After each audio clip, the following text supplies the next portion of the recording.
मेरी मां का मंगलसूत्र इस देश को कुर्बान हुआ है। लोकसभा चुनाव के दूसरे चरण से पहले सियासी पारा बढ़ गया है। अब चुनावी लड़ाई में मुसलमान और मंगलसूत्र पर भी खूब बयानबाजी हो रही है। मुस्लिम आरक्षण और मंगलसूत्र को लेकर पीएम मोदी ने कांग्रेस को घेरा तो प्रियंका गांधी ने भी जवाब देने से परहेज नहीं किया और कहा कि मेरी मां का मंगलसूत्र देश के लिए कुर्बान हुआ है। दूसरे चरण से पहले कैसे भाजपा कांग्रेस के बीच बयानबाजी का दौर तेज हो गया है, इस बढ़ते सियासी पारे के मायने क्या है, चलिए समझने की कोशिश करते हैं। लेकिन उससे पहले मंगलसूत्र से ही जुड़ा वो बयान सुनिए जो कांग्रेस को घेरते हुए पीएम मोदी ने दिया था और जिसका जवाब प्रियंका गांधी ने दिया है। उन्होंने कहा है कि अगर कांग्रेस की सरकार बनेगी तो हर एक की प्रॉपर्टी का सर्वे किया जाएगा। हमारी बहनों के पास सोना कितना है उसकी जांच की जाएगी, उसका हिसाब लगाया जाएगा। हमारे आदिवासी परिवारों में चांदी होती है, सिल्वर कितना है उसका हिसाब लगाया जाएगा। सरकारी मुलाजिमों के पास कितना जगह है, क्या है, पैसे कहाँ है, नौकरी कहाँ है, उसकी जांच की जाएगी। इतना ही नहीं, आगे क्या कहा है, ये जो गोल्ड है बहनों का और जो संपत्ति है ये सबको समान रूप से वितरित कर दी जाएगी। क्या ये आपको मंजूर है? क्या आपकी संपत्ति सरकार को हड़पने का अधिकार है? क्या आपकी संपत्ति को, आपने मेहनत करके कमाई हुई संपत्ति को सरकार को ऐंठने का अधिकार है? क्या उस संपत्ति को मेरी माताओं बहनों की जिंदगी में सोना वो सिर्फ शो करने के लिए नहीं होता है, उसके स्वाभिमान से जुड़ा हुआ है।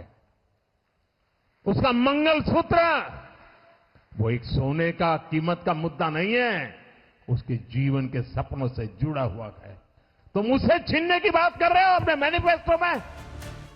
चुनाव के दूसरे चरण में अब कुछ ही वक्त बाकी है, लेकिन वो लोकसभा चुनाव जो अभी तक किसने कितनी जनसभाएं की इस पर गुणा गणित कर आगे बढ़ रहा था, उसी चुनाव के दौरान अब लड़ाई स्त्री धन पर आ गई है। ये बयान मंगलसूत्र से शुरू हुआ और पक्ष विपक्ष के बयानों के साथ सियासी पारा बढ़ रहा है। 2024 के चुनाव की लड़ाई संपत्ति सर्वे से मुसलमान और मंगलसूत्र तक आ गई है। भले ही कांग्रेस चुनाव आयोग से पीएम मोदी के बयान को लेकर शिकायत कर चुकी है, लेकिन बयानबाजी अब भी जारी है। जहां पीएम मोदी ने घोषणा पत्र का जिक्र करते हुए मंगलसूत्र और मुस्लिम आरक्षण को लेकर कांग्रेस पर निशाना साधा, तो वहीं अब कांग्रेस महासचिव प्रियंका गांधी ने पलटवार किया।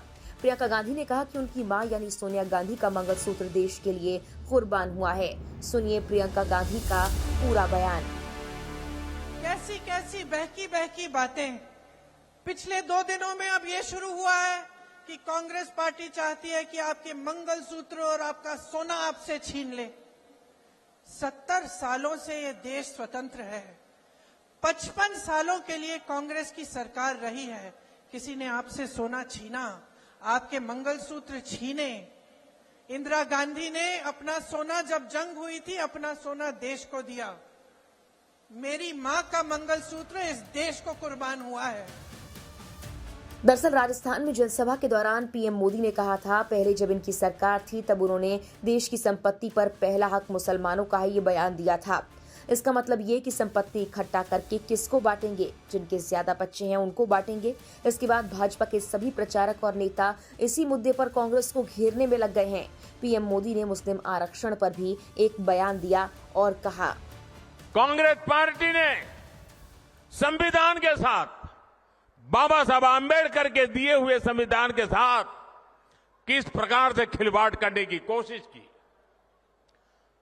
इस देश की में जब संविधान बना तब धर्म के आधार पर आरक्षण का घोर विरोध हुआ था, ताकि हमारे एससी, एसटी, ओबीसी समुदाय को सुरक्षा मिलती रहे।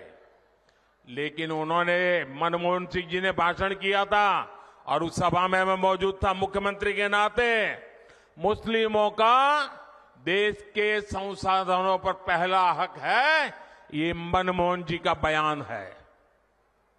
और ये संयोग नहीं था और ये अकेला बयान नहीं था। कांग्रेस पार्टी की सोच हमेशा से तुष्टीकरण की रही है, वोट बैंक की राजनीति की रही है। 2004 में जैसे ही कांग्रेस की केंद्र में सरकार बनी, उसके सबसे पहले किए गए कामों में था, सबसे पहला काम था चुनाव जीतने के बाद आंध्र प्रदेश में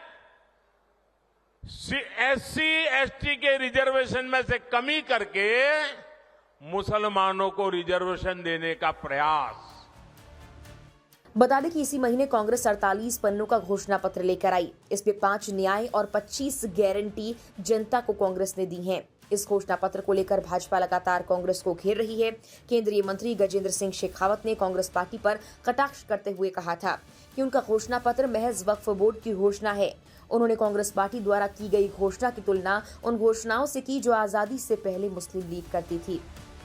कुल मिलाकर अब बयानों का जो सिलसिला शुरू हुआ है, उससे वोटर्स का रुख बदलने की संभावना भी है। हालांकि ये रुख किसके पक्ष में होगा, ये कह पाना मुश्किल है। फिलहाल के लिए इस वीडियो में इतना ही।